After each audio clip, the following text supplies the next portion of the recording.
புத்தக திருவிழாவிற்கு வருகை தந்திருக்கிற மேடையில் அமர்ந்திருக்கக்கூடிய பெரியோர்களே, எனக்கு அடுத்து ஒரு மிகப்பெரிய பேச்சை கொடுக்க இருக்கிற தமிழகத்தின் மிக மூத்த எழுத்து ஆளுமை திரு எஸ். ராமகிருஷ்ணன் ஐயா அவர்களே, மற்றும் இங்கே பெருவாரியாக வந்திருக்கிற எனது அருமை சகோதர சகோதரிகளே, அனைவருக்கும் இனிய மாலை வணக்கங்கள்.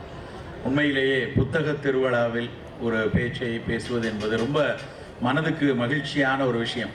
ஏனென்றால் வாசிக்கும் பழக்கம் இருக்கும் நபர்கள் வந்திருக்கிற, வாசிக்கும் பழக்கம் இருக்கிறவர்கள் கொண்டாடுகிற திருவிழாவில் வாசித்ததால் சில விஷயங்களை யோசிக்க வைத்த ஒரு விஷயத்தை பகிர்ந்து கொள்வதில் உண்மையிலேயே மட்டற்ற மகிழ்ச்சி அடைகிறேன்.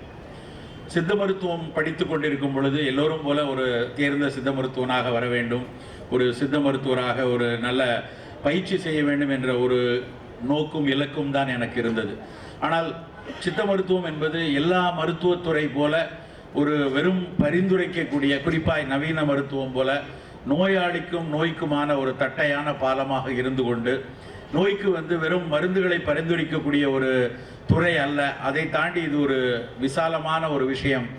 அதில் வெறும் கிருமி நோய், உடலினுடைய இயங்கியலில் உள்ள கோளாறுகள் மட்டுமல்ல, அதை தாண்டி பல்வேறு விஷயங்கள் இருக்கிறது என்பதை கல்லூரியில் படிக்கக்கூடிய காலத்தில் என்னுடைய ஆசிரியர்களும் என்னுடைய மூத்த மாணவர்கள் அண்ணன்கள் எல்லோரும் சொல்ல பிறகுதான் இதற்கான தளம் தெரிய ஆரம்பித்தது. அப்படி பார்க்கும் பொழுது உணவு எவ்வளவு ஒரு முக்கியமான விஷயமாக நம் மருத்துவத்துறையில் பேசப்பட்டிருக்கிறது. ஒரு பாடத்திட்டத்தில் எங்களுக்கு நோய் அணுகா விதி என்று ஒரு சித்த மருத்துவத்தில் ஒரு பாடத்திட்டத்தில் ஒரு பேப்பர் உண்டு. ஆங்கிலத்தில் எப்படி நவீன அறிவியலில் சோஷியல் அண்ட் ப்ரிவென்டிவ் மெடிசின் அப்படின்னு இருக்கிறதோ அதே மாதிரி சித்த மருத்துவம் படிக்கும் மாணவர்கள் கண்டிப்பாக கற்று தேர வேண்டிய ஒரு பாடம் நோய் அணுகா விதி அப்படிங்கிற ஒரு பாடம். அந்த நோய் அணுகா விதியில் நோய் வராமல் நம்மை காத்து கொள்வதற்கான பல பழக்க வழக்கங்கள், ஒழுக்கங்கள், நாள் ஒழுக்கம், கால ஒழுக்கம், சமூக ஒழுக்கங்கள், இது பற்றி பல்வேறு விஷயங்களை பேசியிருப்பாங்க. அதில் மிக முக்கியமாக பேசப்பட்டது உணவு குறித்து. கல்லூரி காலத்தில் அதை பார்க்கும் பொழுது அது வெறும் சில உணவுகளுக்கான சில மருத்துவ பயன்கள் என்கிறத மட்டும்தான் எங்களுக்கு தெரிந்தது. ஆனால் அதற்கப்புறம் பயிற்சிக்கு வந்ததுக்கப்புறமும் அதற்கப்புறம் பல்வேறு விஷயங்களில் சமூகத்தில் நடக்கக்கூடிய விஷயங்களை கொஞ்சம் உற்று பார்க்க ஆரம்பித்ததற்கப்புறம் இந்த உணவு என்பது வெறும் ஒரு மருத்துவத்திற்கான ஒரு பொருளோ இல்லை மருத்துவத்திற்கு துணை நிற்கக்கூடிய ஒரு விஷயம் என்பதை தாண்டி பல விஷயங்கள் இதில் இருப்பதை கொஞ்சம் கொஞ்சமாக உணர முடிந்தது. அதை கொஞ்சம் உற்று நோக்கும் பொழுது நாம் எப்படி இருந்த சமூகம், நம் தமிழ் சமூகம் எப்படி உணவை கட்டமைத்து வைத்திருந்தது, இன்றைக்கு உணவு எப்படி இருக்கிறது என்று ரெண்டையும் ஒப்பு நோக்கி பார்க்கும் பொழுது எவ்வளவு பெரிய சதி அல்லது எவ்வளவு பெரிய சூது இதன் பின்னால் இருக்கிறது என்பது கொஞ்சம் கொஞ்சமாக புலப்பட ஆரம்பித்தது. அதில் யோசித்த விஷயங்களை மட்டும்தான் உங்களோடு ஒரு சில மணி துளிகள் நான் பகிர்ந்து கொள்ள விரும்புகிறேன். இன்றைக்கு நமக்கு நம் முன்னால் நிறுத்தப்படக்கூடிய ஒவ்வொரு வேளை உணவாக இருக்கட்டும், இல்லை என்றால் மகிழ்வூட்டுவதற்காக கொடுக்கக்கூடிய சில சிற்றுண்டிகளாக இருக்கட்டும், அந்த உணவு எப்படி பயிராக்கப்படுகிறது, தாவர உணவாக இருந்தால் எப்படி பயிராக்கப்படுகிறது, எப்படி பக்குவப்படுத்தப்படுகிறது, எப்படி பாதுகாக்கப்படுகிறது, எப்படி பரிமாறப்படுகிறது என்பது வரை அத்தனையிலும் பெரும் சூழ்ச்சியும் வணிக வன்முறையும் நிகழ்ந்து கொண்டிருக்கிறது.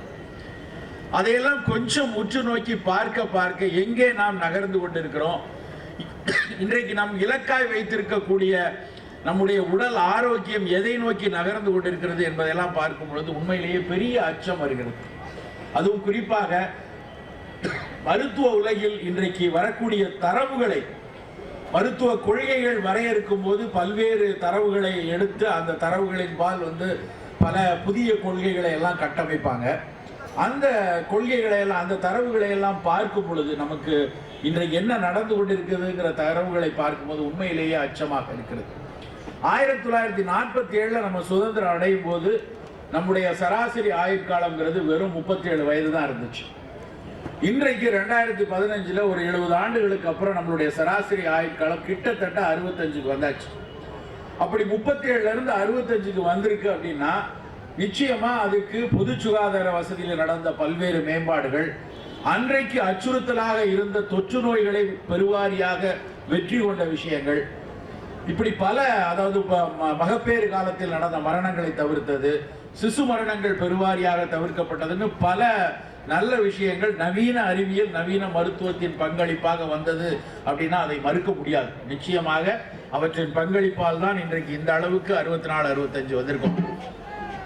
ஆனால் இன்றைக்கு 64 65 இருக்கிற சராசரி வயசு 47 விட இன்றைக்கு 2015 எவ்வளவு கட்டமைப்பு வசதிகள், எவ்வளவு தொழில்நுட்ப வளர்ச்சிகள், எவ்வளவு பல்வேறு மருத்துவ உலகில் நடந்திருக்கக்கூடிய விஷயங்களை எல்லாம் பார்க்கும்போது அடுத்த 10-15 வருடத்தில் நம்முடைய சராசரி ஆயுட்காலம்ங்கிறது கிட்டத்தட்ட ஃபின்லாந்தில் இருக்க மாதிரி, ஜப்பானில் இருக்கிற மாதிரி 80களை நோக்கி தானே போக வேண்டும். இன்னைக்கு 65 வயசு சராசரி வயசுன்னா நான் இன்னொரு 15 வருஷம் கழிச்சு 80 வயசு இருக்கணும்னு கேட்டா மருத்துவ உலகம் கையை பிசைந்து கொண்டுதான் நிற்குது. அப்படி நாம் 80 நோக்கி நகர்வது பெரும் ஐயப்பாடு என்று மருத்துவ உலகமே ஒத்துக்கொள்ள ஆரம்பித்தது. அதையும் தாண்டி ஒருவேளை 65லயாவது நம்ம நின்று கொண்டே இருப்போம்னா நம்முடைய வயது சராசரி வயது 65 இருக்கும். ஆனா 65 வயதில் ஆரோக்கியமாக இருப்போமா அப்படின்னு பார்த்தா அது ஒரு பெரிய கேள்விக்குறியாகத்தான் பார்க்கிறது. இதையெல்லாம் தாண்டி அடையாறு புற்றுநோய் மருத்துவமனையில் நான் ஒரு மருத்துவ கருத்தரங்கிற்கு 2 ஆண்டுகளுக்கு முன்னாடி போயிருந்தப்போ ஒரு சின்ன ஒரு தரவை அங்கே இருக்கக்கூடிய பேராசிரியை ஒருத்தங்க அந்த கருத்தரங்கில் பேசினாங்க. அது நடந்த 2 வருஷமாவது இருக்கும். அதுக்கப்புறம் கிட்டத்தட்ட நான் கலந்து கொண்ட அத்தனை கூட்டங்களிலும் அதை சொல்லாமல் நான் போவதில்லை.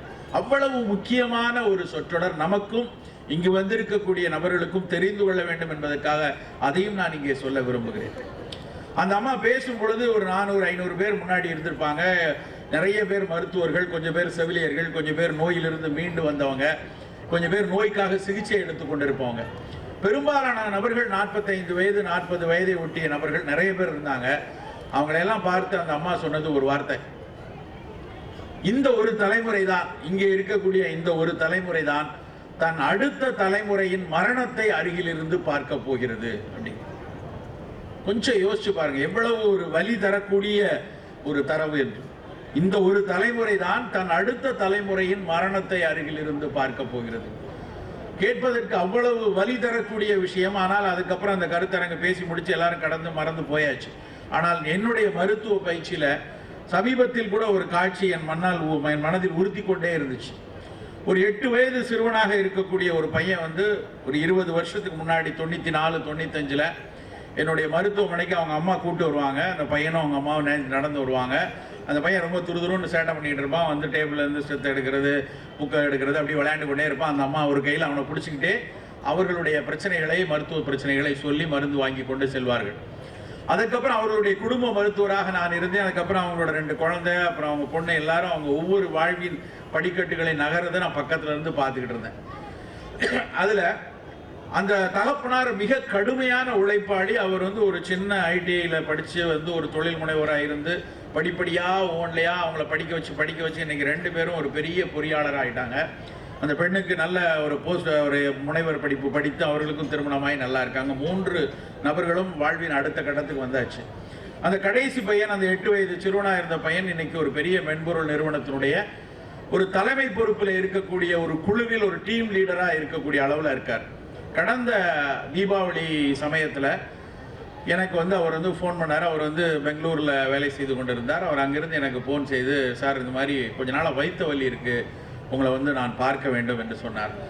சரி, இப்போ லீவ் இருக்குது, நான் பார்க்க வரேன்னாரு. வந்த உடனே வழக்கம் போல் ஒரு 2-3 நாளைக்கு மட்டும் மருந்துகளை சொல்லி, இது ஒன்றும் இல்லைப்பா, நீ சரியாக சாப்பிட்றதில்ல, அதனால் இந்த மாதிரி வயிறு புண்ணாக இருந்திருக்கலாம், கரெக்டாக சாப்பிடு, எண்ணெய் தேய்ச்சி குழி, இப்படி உணவில் இதெல்லாம் பார்த்துக்கோன்னு சொல்லிட்டு ஒரு 4-5 தினங்களுக்கு மட்டும் மருந்துகளை எழுதி கொடுத்தேன். 3 நாட்கள் 4 நாட்கள் சாப்பிட்ட பின்னரும் எனக்கு வலி குறையலை டாக்டர், நான் பார்க்கணும் அப்படின்னாரு. திரும்பவும் வாங்க என்று வந்தார். வந்ததுக்கப்புறம் சில சோதனைகளை செய்யலாம். அவனை சோதித்து பார்க்கும்போது அவன் சொன்ன வலி பற்றிய விவரணங்களை பார்க்கும்போது அது வெறும் ஒரு கேஸ்ட்ரைட்டிஸாவோ ஒரு பெப்டிக் அல்சராவோ இல்லாமல் வேறு ஏதாவது இருக்குமோ என்ற ஒரு ஐயம் வந்ததுனால ஒரு சில சோதனைகளை இங்கே பார்த்து கொள்ளுங்கள் சொல்லி வயிறை ஒரு அல்ட்ராசவுண்ட் எடுத்து பார்க்கட்டும்னு சொல்லி அனுப்பிச்சேன். அந்த மருத்துவருக்கு நேரடியாக ஃபோன் செய்து, என் குடும்ப நண்பருடைய பையன், நீங்கள் என்னன்னு கொஞ்சம் பார்த்து எனக்கு ஃபோனில் சொல்லுங்கன்னு. அந்த முடிவு அவர் ஃபோன் பண்ணுறாரு, எனக்கு வயிறில் நிறைய நிணநீர் முடிச்சுகள் இருக்குது அப்படின்னு ஃபோன் பண்ணி சொல்கிறார். ரொம்ப அதிர்ச்சியாக இருந்துச்சு. ஏன்னா நிணநீர் முடிச்சுகள் வந்திருக்கு. சாதாரணமாக அந்த நிணநீர் முடிச்சுன்னா லிம்ஃபாட்டிக் கிளான்ஸ் அப்படிம்பாங்க. அந்த மாதிரியான முடிச்சுகள் இருக்கு அப்படின்னாலே அது ஒரு காச நோயினுடைய அறிகுறியாக இருக்குங்கிறதா முதல் யோசனையாக மருத்துவருக்கு இருக்கும். நுரையீரல் பகுதியில் இருந்தால் அது பெரும்பாலும் நுரையீரல் சார்ந்த காச நோயாக இருக்கும். வயிறு பகுதியில் இருக்கும்போது வயிற்றில் குடல் பகுதியில் இருக்கக்கூடிய காச நோய்களுக்கு கூட அது மாதிரியான நிணநீர் முடிச்சுகள் இருக்கலாம் அப்படின்னு தோணும். அந்த பையன் வந்த உடனே இந்த மாதிரி முடிவு இருக்கு, சில சோதனைகள் எழுதி கொடுக்குறேன், நீ பார்த்துருப்பா அப்படின்னு சொல்லி எழுதி கொடுத்தேன். அவன் அதை எழுதிட்டு வெளியே போயிட்டு இரவே எனக்கு ஃபோன் பண்ணுறான். வழக்கமாக பொறியியல் என்ன ஆளர்கள் என்ன செய்வாங்க, நம்ம எழுதி கொடுத்துருக்க சோதனையை கூகுள் பண்ணி பார்த்து கூகுளில் என்ன எதுக்காக இவங்க எழுதி கொடுத்துருக்காங்கன்னு சோதிச்சு பார்ப்பாங்க. அப்படி பார்த்து விட்டு நடுஇரவில் எனக்கு 11:30க்கு ஃபோன் பண்ணுறான். சார் நீங்கள் எழுதி கொடுத்ததை பார்த்தா நீங்கள் சொன்ன மாதிரி வெறும் டிபி டெஸ்ட் மாதிரி இல்லையா, அதையும் தாண்டி நிறைய ஐயப்படுகிறீர்கள் போல தெரியுது, அப்படி எதுவும் என் உடம்பை பார்த்தா உங்களுக்கு சந்தேகமாக இருக்கா, எனக்கு கொஞ்சம் அச்சமாக இருக்கிறது சோதிக்கிறதுக்கு அப்படின்னா. நான் சொன்னேன், நான் ஒரு மருத்துவனாக சந்தேகிக்க வேண்டியது என்னுடைய கடமை, அப்படியெல்லாம் ஒன்றும் இருக்காது, நீ நல்லா இருக்கிற, நல்ல உடல் தேகியாக இருக்க, உனக்கு என்ன வரப்போகுது, சும்மா ஒரு டெஸ்ட்டு தானே, போய் எடுத்துகிட்டு போனேன்னா அதுக்கப்புறம் இல்லைங்கிறது தெரிஞ்சுக்கிச்சுன்னா எனக்கும் நிம்மதி உனக்கும் நிம்மதி, நீ பார்த்து கொள்ளன்பான்னு சொல்லி அனுப்பிச்சிட்டேன். ஆனால் அது சோதனை முடிவுகள் 2 நாள் கழித்து வருகிறது. நான் என்ன வரக்கூடாது என யோசிச்சனோ அத்தனை நோய்களும் அவனுடைய அத்தனை அலகுகளும் ஒரு 3 இருக்கணும் 4 இருக்கணும் அப்படின்னா அதெல்லாம் 2000 2200ன்னு இருக்கு. அதை பார்த்து நான் அதிர்ந்தே போயிட்டேன். அதை பார்த்தவுடன் தெரிந்து போய்விட்டது அவனுக்கு ஒரு நாள்பட்ட புற்றுநோயினுடைய அடையாளங்கள் அது அப்படின்னு. உண்மையிலேயே அதை படித்து விட்டு எப்படி இதை இவனுக்கு சொல்றது, என்ன மாதிரி இதை எப்படி விவரிக்கிறது, இவர்கள் குடும்பத்தில் என்ன பதில் சொல்ல போறோம்னு விக்கித்து போய் நின்று கொண்டிருந்தேன். அவனும் சோதனை முடிவுகளை உடனடியாக அவனும் கூகுள் பண்ணி பார்க்கிறான், அத்தனை விஷயங்களையும் தெரிந்து கொண்டு மறுநாள் சந்திக்கிறான். அதுக்கப்புறம் அடுத்தடுத்து அவர்கள் குடும்பத்தில் மெல்ல மெல்ல அந்த விஷயத்தை சொல்ல போய் அதுக்கப்புறம் அந்த ஒட்டுமொத்த குடும்பமும் அப்படியே நொறுக்கி போய் இருக்கிறார்கள். எனக்கு என்ன தோணுதுன்னா, இந்த 2-3 நாட்களுக்கு முன்னாடி அவன் மீண்டும் என்னை சந்திக்க வந்தான். இன்றைக்கும் அதே மாதிரி 20 வருஷத்துக்கு முன்னாடி அந்த பையன் ஓடி வருவான், அந்த அம்மா அவன் எங்கேயும் தவறி விழுந்துடக்கூடாது, எங்கேயாவது பிடிச்சி இழுத்துடக்கூடாதுங்க, அவன் கையை பிடிச்சிருப்பாங்க, அவன் விலகி ஓடுற காட்சி எனக்கு கண்ணுக்குள்ள நல்லா தெரியும். ஒரு கையில் இறுக்கமாக பிடிச்சிக்கிட்டே அவங்க பேசுவாங்க. இன்றைக்கு அதே காட்சியை நான் என்னுடைய மருத்துவமனையில் 3 நாட்களுக்கு முன்னாடி பார்க்கிறேன். கீமோதெரப்பியில் முடியும் இழந்து அந்த இளைஞன் அவங்க அம்மாவிடம் சாய்ந்து கைத்தாங்கலாக அவனை அழைத்து வருகிறார்கள். இந்த காட்சியை பார்க்கும் பொழுது எனக்கு அன்றைக்கு அந்த மருத்துவர் அம்மா சொன்னதுதான் நினைவுக்கு வருது, தன் அடுத்த தலைமுறையின் மரணத்தை அருகிலிருந்து பார்க்க போகிறார்கள் என்று. இந்த செய்தியை நான் உங்களுக்கு எதற்காக சொல்கிறேன் என்றால், நாம் எல்லாம் நினைத்து கொண்டிருக்கோம், நாம் இலக்கை நோக்கி மிக வேகமாக நகர்ந்து கொண்டிருக்கிறோம். இன்றைக்கு இருக்கக்கூடிய படிப்பு வசதி, இன்றைக்கு இருக்கக்கூடிய பல தொழில்நுட்ப வசதியில் நாம் நம்முடைய குழந்தைகளை மிகச்சிறந்த ஒரு ஆளுமையாக, ஒரு பொறியாளனாக, ஒரு விற்பனராக, ஒரு தொழில் முனைவோராக ஆக்கிறதுக்கு பல்வேறு வாய்ப்புகள் இன்றைக்கு குவிந்து கொண்டிருக்கக்கூடிய சூழலில் தான் நம்ம இருக்கிறோம். ஆனால் அப்படி ஆகக்கூடிய மனிதர்கள் ஒரு சிறந்த ஆரோக்கியத்தோடு அவர்களுடைய முதுமை காலம் வரை இருப்பார்களா என்று கேட்டால் பெரிய கேள்விக்குறிதான் நண்பர்களே எஞ்சி நிற்கிறது. நமக்கெல்லாம் தெரியும், இன்றைக்கு சர்க்கரை நோயினுடைய ஆக்கிரமிப்பு. சர்க்கரை நோய் முன்பெல்லாம் பணக்காரர்கள் கூடிய வியாதியாகத்தான் இருந்தது. 87-90களில் நான் படித்துக் கொண்டிருக்க காலத்தில் சர்க்கரை நோய் பற்றிய கேள்விக்கு என்னன்னா, சர்க்கரை நோயினுடைய இன்னொரு பெயர் என்னன்னா ரிச் மேன் டிசீஸ், பணக்காரர்களுடைய வியாதி. நாங்கள் எல்லாம் சொல்வோம், முந்திரி பருப்பை மாலையில் வறுத்து தின்பவர்களுக்கு, இல்லை என்றால் முட்டில் மட்டுமே பசி எடுப்பவர்களுக்கு மட்டும்தான் இந்த வியாதி வரும், நல்லா ஓடி ஆடி வேலை செய்கிறவர்களுக்கு இந்த பிரச்சனையை பற்றி பயப்பட வேண்டியதில்லைன்னு 85களில் நாங்கள் எங்களுடைய நோயாளிகளிடம் பேசியது எனக்கு இன்றைக்கும் நினைவிருக்கிறது. ஆனால் இன்றைய நிலைமை அப்படி அல்ல. எல்லா நபர்களுக்கும் ஒரு விளிம்பு நிலையில் இருக்கக்கூடிய மனிதராக இருந்தாலும் சரி, ஓடி ஓடி உழைத்து கொண்டிருக்கக்கூடிய மனிதர்களாக இருக்கிறோம் சரி, அத்தனை பேருக்கும் சர்க்கரை வியாதியினுடைய ஒரு வீச்சு மிகப்பெரிய அளவில் இருக்கிறது. இங்கிலாந்தில் ஒரு மருத்துவ கருத்தரங்கிற்காக போயிருக்கிறேன். அந்த மருத்துவ கருத்தரங்கு சர்க்கரை வியாதி பற்றிய மருத்துவ கருத்தரங்கு. அதுல ஒரு தமிழர் ஒருத்தர் அதனுடைய யூரோப்பியன் யூனியனுடைய மெடிக்கல் பாலிசி டெரிவிங்ல முதல் நிலையில இருக்கிறாரு. அவர் பேசுகிறார். அவர் என்ன சொல்றாருன்னா, சர்க்கரை பற்றி அத்தனை பேரும் விவாதித்துக் கொண்டிருக்கிறார். அவர் சொல்கிறார், ரொம்ப வெளிப்படையாக, ரொம்ப சிம்பிளா ஒரு லாஜிக் சொல்றார். நீ ஆசியனா, உனக்கு ஆசிய மரபு இருக்கிறதா, ஒன்று உங்களுடைய தாத்தா சர்க்கரை வியாதியாளரோட இருக்கணும், இல்லைன்னா உங்க பேரப்பிள்ளை சர்க்கரை வியாதியோட இருக்கணும். நடுவில் உங்களுக்கு இருக்கலாம், இல்லாமல் இருக்கலாம். இன்னும் அடுத்த 50 ஆண்டுகளில் ஒட்டுமொத்த ஆசிய மரபுக்கும் சர்க்கரை வியாதி உண்டு அப்படின்னு சொல்லி அவருடைய புள்ளி உரத்தை சொல்கிறார். அதையெல்லாம் பார்க்கும் பொழுது நமக்கும் தெரியுது, இன்னைக்கு பக்கத்து வீடு, அடுத்த வீடு, நம்ம வீடு, எல்லார் வீட்டிலும் சர்க்கரை வியாதி பெருகு ஓடிட்டு இருக்கு. முன்பெல்லாம் ஒரு கப்பு காஃபி கொடுத்தாங்கன்னா, காஃபி கொடுத்த உடனே கொடுக்கும் போதே டிகாஷன் கொஞ்சம் கூட வேணுமா, பால் கொஞ்சம் குறைய வைக்கணுமா, சூடு எப்படி இருக்கணும், அப்படிதான் முதல் கேள்வி இருக்கும் வீட்டுக்கு வர்றவங்கள்ட்ட. இன்றைக்கு ஒரு கோப்பை காப்பியை கொடுக்கறதுக்கு முன்னாடி முதல் கேள்வி என்ன கேட்குறாங்க? சர்க்கரை போடணுமா போட வேண்டாமா, இதுதான் முதல்ல கேட்டு. அந்த அளவுக்கு சர்க்கரை வியாதி பெருக்கெடுத்து இருக்குங்கிறது நமக்கு எல்லாருக்கும் தெரியும். ஆனால் அப்படி சர்க்கரையை தாண்டி மௌனமாக மிக அதிக அளவில் அதிகரித்து கொண்டிருக்கக்கூடிய ஒரு வியாதி வந்து இன்றைக்கு புற்றுநோய். இந்த புற்றுநோய் முன்பெல்லாம் வந்து எங்கேயோ எப்போதோ எங்கேயோ ஒன்று கேள்விப்படுவோம், பதறி போவோம். தமிழ் திரைப்படங்களில் மட்டும்தான் நாம் பார்த்த விஷயமாக இருந்தது. ஆனால் இன்றைக்கு பெருவாரியாக ஆங்காங்கே கேள்விப்படக்கூடிய ஒரு விஷயமா மாறிக்கொண்டிருக்கிறது.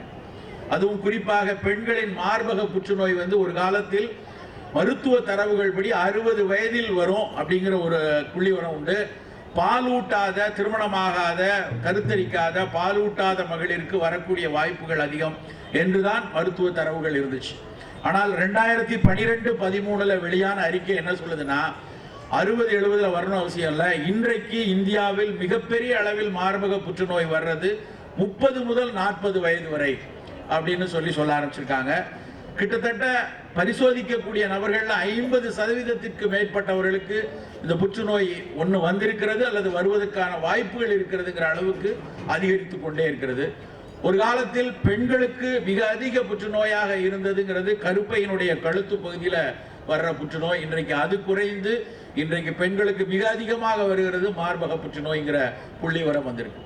ஏன் இப்படி இவ்வளவு புற்றுநோய் அதிகரிக்குது, சர்க்கரை நோய் அதிகரிக்கிறது? 30 வயதுகளில் நடக்கக்கூடிய மாரடைப்புகள் பற்றி எங்கெங்கேயோ கேள்விப்படுறோம்.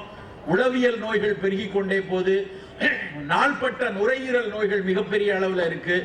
எதனால் இந்த மாதிரியான தொற்றாத வாழ்வியல் நோய்கள் கூடிக்கொண்டே போகிறதுன்னு பார்த்தோம்னா 3 முக்கியமான விஷயங்கள்.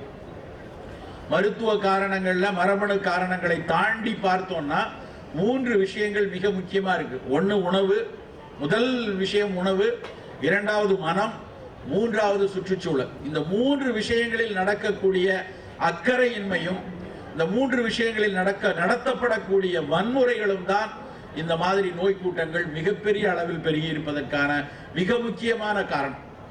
இதில் மனம் முழுக்க முழுக்க நுகர்வோர் கலாச்சாரத்தில் சிக்கி கொண்டிருக்கிறது.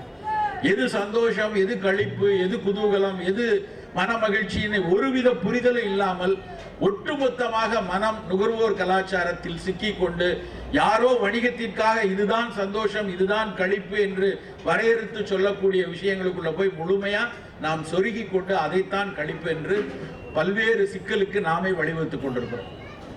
சூழலில் நடக்கக்கூடிய வன்முறைகளை பார்த்தால் இன்றைக்கு நடக்கக்கூடிய இயற்கை பேரிடர் நம்மெல்லாம் பார்த்து மிக மிக வேதனைப்பட்ட காலம் சமீபத்தில் தான் நடந்துச்சு. அதையெல்லாம் இயற்கை பேரிடர் என்று ஒரு பக்கம் சொன்னாலும் அதில் பெரும்பாலும் அந்த பேரிடர்கள் நடந்ததெல்லாம் மனிதன் செய்த குற்றங்கள்னால. அதில் நடந்தக்கூடிய அத்தனை பிரச்சனைகளுக்கும் மனிதன் தான் பிரச்சனைக்காக இருந்தான். அப்படி இருக்கும்போது சூழலில் நடக்கக்கூடிய வன்முறைகளும் மனதில் அதனுடைய புரிதல் இல்லாமல் போனதும் மிக முக்கியமான காரணங்கள். அதை பற்றி வேறு தளத்தில் பேசலாம். நம் கையில் உள்ள விஷயம் அப்படிங்கிறது உணவு. உணவில் என்ன நடந்து கொண்டிருக்கிறது, எதை நாம் சாப்பிட்டு கொண்டிருக்கிறோம், எது நம் முன்னால் மிகச்சிறந்த உணவாக முன்னிறுத்தப்படுகிறது, இதையெல்லாம் கொஞ்சம் உதாசீனப்படுத்தாமல் உற்று பார்க்க வேண்டிய காலகட்டத்தில் தான் நாம் இருக்கிறோம். நாம் என்ன நினைக்கிறோம்னா, எப்போவாது எங்கேயாவது தானே ஒரு துரித உணவை எடுத்துக்கொள்கிறோம், அது நம்மள என்ன செய்ய போகுது அப்படிங்கிற ஒரு மன எண்ணத்தில் நம்ம ஓடிக்கொண்டே இருக்கிறோம். ஆனால் நமக்கு முன்னால் நிற்கக்கூடிய ஒவ்வொரு உணவுகளுக்கு பின்னாடி இருக்கக்கூடிய ஒவ்வொரு சிறு சிறு துளி துளி விஷயங்களை நாம் கொஞ்சம் உற்று பார்த்தோமானால் எவ்வளவு ஒரு பெரிய இக்கட்டுக்குள் நாம் கொஞ்சம் கொஞ்சமாக சிக்கி கொண்டிருக்கிறோம் என்று தெரியும். நமக்கெல்லாம் நம்முடைய இலக்கியத்தில் ஆரம்பத்தில் நமக்கு காலையில் குடிப்பதற்கான பானம் குறித்து பெரிய ஒரு கருத்து முன்னாடி இருந்ததில்ல. முன்பெல்லாம் உழைக்கும் மக்கள் எல்லோரும் காலையில் ஒரு நீராகாரம் அருந்திட்டு உழைக்க கிளம்பியிருக்காங்க. காலங்காலையில் ஒன்று நீராகாரம் எடுத்திருக்காங்க. அப்படி என்ற இல்லை என்றால் பருவத்தை ஒட்டிய நோய்கள் என்ன வருதோ அதற்கேற்ற ஒரு கஷாயத்தை காலை பானமாக குடித்திருக்கிறாங்க. ரொம்ப மழை காலத்தில், ரொம்ப ஒரு பனி காலத்தில் முசுமுசுக்கை கீரையையும் கரிசலாங்கண்ணியை மட்டும்தான் கஷாயமாக வடித்து அதை காலையில் குடித்து போகக்கூடிய பழக்கம் நம் தமிழ் மக்களுக்கு நிறைய இருக்கு. நோயணுகா விதியில் சித்த மருத்துவத்தில் ரொம்ப தெளிவாக அதை சொல்வார்கள். ஒரு முசுமுசுக்கை குடிநீர் அப்படின்னு, முசுமுசுக்கைனா இரு குரங்கின் கை அப்படின்னு சொல்லி தமிழ் இதில் ஒரு இலக்கியத்தில் அந்த இன்னொரு பேர் உண்டு. ரொம்ப எளிதாக களை செடி என்று இன்றைக்கு பேசப்படக்கூடிய ஒரு துணை செடியாக வளரக்கூடிய அந்த முசுமுசுக்கை கீரை தான் சளி இருமலை மூக்கடைப்பு, தும்மல் இந்த மாதிரியை வந்து நீக்கிறதுக்காக குடித்த ஒரு பானம். அதுக்கப்புறம் பித்தமாக இருக்கிறது, உடலில் செரிமன குறைபாடு இருக்கிறது, எதுக்கழித்தல் இருக்கிறது, செரிமனம் சரியா இல்லை அப்படின்னா சுக்கு கஷாயம் தான் போட்டு குடிச்சிருக்காங்க. சாதாரண ஒரு தினம் சாப்பிடக்கூடிய பானமாக சுக்கு குடிநீரை வெறும் சுக்க தட்டி குடிச்சிருக்காங்க, இஞ்சியை குடித்திருக்கிறாங்க. அப்புறம் காலை மாலை மதியம்னு தினம் குடிக்கக்கூடிய உணவுகளாக அவர்கள் எடுத்தது பார்த்தீங்கன்னா, காலையில் வந்து காலையில் இஞ்சி, மாலை கடுக்காய், மத்தியானம் சுக்கருந்து அப்படின்னு சொல்லுவாங்க. காலையில் இஞ்சிச்சாறு, இரவு கடுக்காய் பொடி, மத்தியானம் சுக்கு. இது 3 சாப்பிட்ற ஒரு மனிதனால வந்து மனிதனுக்கு எந்த ஒரு நோயும் வராது அப்படின்னு சொல்லி அந்த காலத்தில் சொல்லியிருக்காங்க. அதற்கு காரணம் காலையில் பெருக்கெடுத்திருக்கக்கூடிய இஞ்சி, பெருக்கெடுத்திருக்கக்கூடிய பித்தம், அந்த பித்தத்தை தணிப்பதற்கு காலையில இஞ்சிச்சாறு எடுத்திருக்காங்க. மதியம் செரிமனத்தை சீராக்கணும், வாதத்தன்மையை சரிப்படுத்தணும் அப்படிங்கிறதுக்காக மத்தியானம் சுக்கு பொடியை சாப்பிட்ருக்காங்க. மாலையில் சீரணம் நல்லா இருக்கணும், மலம் எளிதாக மறுநாள் கழிய வேண்டும், அதுக்கப்புறம் உடலுக்கு வன்மை தரக்கூடிய விஷயங்கள் வேணுங்கிறதுக்காக 6 சுவையும் கொண்ட ஒரே உணவான கடுக்காயை பொடி செய்து சாப்பிட்ருக்காங்க. இதுதான் நம்முடைய பழக்கமாக பழம் தமிழ் இலக்கியங்கள்ல ரொம்ப தெளிவாக காலை இஞ்சி, மாலை கடுக்காய், மத்தியானம் சுக்கருந்தனும் சொல்லி சொன்னது இதுக்காகத்தான். பல நாட்களாக இருந்த பழக்கம். ஆனால் இன்றைக்கு நம்ம பெரும்பாலும் சாப்பிடுவது காலையில் தேநீரோ இல்லைன்னா காஃபியோ. இந்த தேநீரில் என்ன இருக்கிறது? தேநீர் மிகச்சிறந்த ஒரு பானம். உண்மையிலேயே தேநீர் தேயிலையாக சீன மக்கள் சாப்பிட்ட, நாம் எப்படி சுக்கு கஷாயம் சாப்பிட்டோமோ அதே மாதிரி சீனர்கள் சாப்பிட்ட ஒரு மருத்துவ பானம் தான் தேயிலை குடிநீர். அதில் உடலுக்கு ஒரு ஊட்டம் கிடைக்கிறது, உடலுக்கு ஒரு உற்சாகம் கிடைக்கிறதுன்னு உணர்ந்த ஆங்கிலேயர்கள் அதை வந்து அன்றாட பானமாக உலகம் எங்கும் மாத்துறாங்க. அது நமக்கு தெரியும் அந்த வரலாறு. ஆனால் இன்றைக்கு அந்த தேயிலை குடிநீர் எப்படி இருக்கிறதுன்னு கொஞ்சம் நம்ம யோசிச்சு பார்க்கணும். கடந்த ஆண்டு ஜனவரி 2015 centre for science and environment அப்படிங்கிற ஒரு ஆர்கனைசேஷன் வந்து இங்கே நம்ம விநியோகத்தில் இருக்கக்கூடிய எல்லா தேயிலை பொடியையும் எடுத்து மிக பிரபலமான நிறுவனங்கள் கொடுக்கக்கூடிய தேயிலையிலிருந்து சாதாரண தேநீர் கடைகளில் கொடுக்கக்கூடிய தேயிலை பொடி வரைக்கும் அவங்க பல சாம்பிள்ஸை எடுத்து ஒரு ஆராய்ச்சி பண்ணாங்க. அந்த ஆராய்ச்சியின் முடிவை வந்து கடந்த ஆண்டு ஜனவரி மாதம் வெளியிட்டார்கள். அவங்க என்ன சொன்னாங்க அப்படின்னா, நாம சாப்பிடக்கூடிய ஒவ்வொரு கோப்பை தேநீரிலும் உலக நாடுகள் தடை செய்து வைத்திருக்கிற 13 வகையான நச்சு ரசாயனங்கள் கலந்திருக்கிறது. அவையெல்லாம் பூச்சிக்கொல்லி என்ற பெயரில் உள்ளே நுழைந்த ரசாயனங்கள் அப்படின்னு ஒரு அறிக்கையை வெளியிடுறாங்க. உண்மையிலே எவ்வளவு வேதனையாக இருக்கிறதுனா, ஒரு விளிம்பு நிலையில் இருக்கக்கூடிய ஒரு சாதாரண ஏழை தொழிலாளி தன்னுடைய உடல் நலம் அடுத்த வேலை செய்வதற்காக உடலை ஊக்குவிக்கிறதற்காக எடுக்கக்கூடிய பானத்திலிருந்து எந்த தளத்தில் இருக்கக்கூடிய மனிதராக இருக்கட்டும் களைப்பை நீக்குவதற்காக சாப்பிடக்கூடிய முதல் ஒரு பானம் அப்படின்னா அது தேயிலை தான். அந்த தேயிலையில இவ்வளவு ஒரு கொடூரம் நடந்து கொண்டிருக்கிறது. அது அந்த ரிசல்ட் வந்த உடனே ஒட்டுமொத்த பிரபல நிறுவனங்கள்லாம் போய் கூச்சல் அடித்தார்கள். நாங்கள்லாம் குட் மேனுஃபேக்சரிங் ப்ராக்டிஸ் பண்ணுறோம், குட் அக்ரிகல்ச்சர் ப்ராக்டிஸ் பண்ணுறோம், அப்படி எல்லாம் வந்து ரெசிடியூஸ்லாம் கிடையாது. நாங்கள் உடனடியாக அந்த ஆய்வை முன்னின்று செய்த டாக்டர் சுனிதா நாராயணன் அவங்க தான் வந்து கோக் பெப்சியில் நிறைய பூச்சிக்கொல்லி துணுக்குகள் இருக்குன்னு சொன்னவங்க. அந்த அம்மா உடனே அறிக்கை வெளியிட்டாங்க, எங்ககிட்ட அத்தனை தேயிலை தூளுக்கும் பேட்ச் நம்பரோட எவிடன்ஸ் இருக்கு. யாருக்கு அந்த எந்த நிறுவனமுடைய இதை நாங்கள் சோதித்தோன்னு உங்களுக்கு தெரியணும்னா நாங்கள் நாளிதெல்லாம் அந்த பேட்ச் நம்பரோட வெளியிட தயார்னு அறிக்கை விட்டாங்க. உடனே கப்பு சிப்புன்னு எல்லாரும் அமைதியாயிடுச்சு. நண்பர்களை யோசித்து பாருங்க, நாம வந்து இன்னைக்கு நிறைய பேருக்கு பூச்சிக்கொல்லி துணுக்குகள் பற்றிய பயம் இருக்கிறது.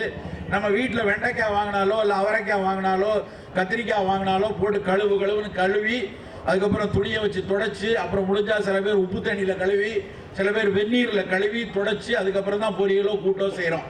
யாரெல்லாம் வீட்டில் நம்ம தேயிலையை கழுவுன்னு கழுவி அதுக்கப்புறம் அதில் உள்ள துணுக்குகள்லாம் போகிறதுக்கு துணி வச்சு தொடச்சி செய்கிறோன்னு கொஞ்சம் யோசிச்சு பாருங்க. அப்படி செய்வதற்கான வாய்ப்பே கிடையாது. அத்தனை தேயிலையும் நம்ம நேரடியாக அதில் வந்து வெந்நீரை ஊற்றி இன்ஃபியூஷன் எடுத்து தான் நம்ம குடிக்கிறோம். எவ்வளவு பெரிய சிக்கலில் அது கொஞ்சம் கொஞ்சமாக நுணுக்காக இம்மி அளவாக அதில் உள்ளே சேரக்கூடிய அத்தனை ரசாயனங்களும் என்றைக்கு அவை நமக்கு உடலுக்கு பிரச்சனை செய்யும்னு யாராலையும் சொல்ல முடியாது.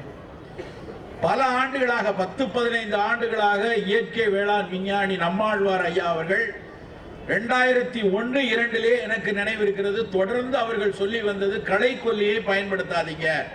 ஏன்னா விவசாய உலகம், விவசாய அதிகாரிகள், விவசாய விஞ்ஞானிகள் தொடர்ந்து முன்னிறுத்தியது களைக்கொல்லியை பயன்படுத்துங்க அப்படின்னு.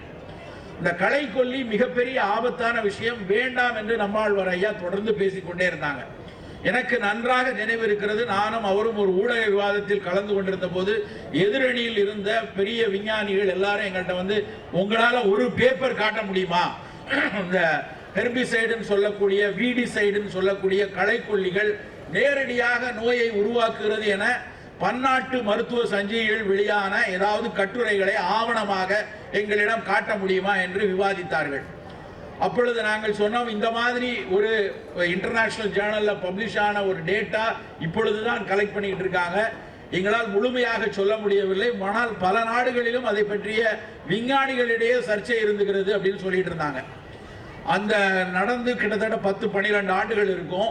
இப்பொழுது போன மே மாதம் 2015 மே மாதத்தில் உலக சுகாதார நிறுவனம் வந்து அவர்களுக்கு கீழே இயங்கக்கூடிய international agency for cancer research அப்படிம்பாங்க, IARC, அவர்கள்தான் இந்த பொருள் புற்றுநோயை உருவாக்கும் என்று பட்டியலிட்டு கொடுப்பவர்கள் அவர்தான் உலகத்தில். இன்றைக்கு பிளாஸ்டிக்ல இருந்து டயாக்சின்ல பிரச்சனை வருது, பென்சீனால பிரச்சனை வருதுங்கிறதெல்லாம் அறுதியிட்டு பட்டியலிட்டு கொடுத்தவர்கள் அவங்க தான். அதைத்தான் உலகத்தினுடைய அத்தனை நாடுகளின் மருத்துவ உலகம் பின்பற்றுது. இதெல்லாம் புற்றுநோய் காரணிகள், இவற்றையெல்லாம் தவிர்க்க வேண்டும் என்று உலக நாடுகள் எல்லாம் பின்பற்றுவது அந்த IARC பட்டியல். அந்த IARC பட்டியலில்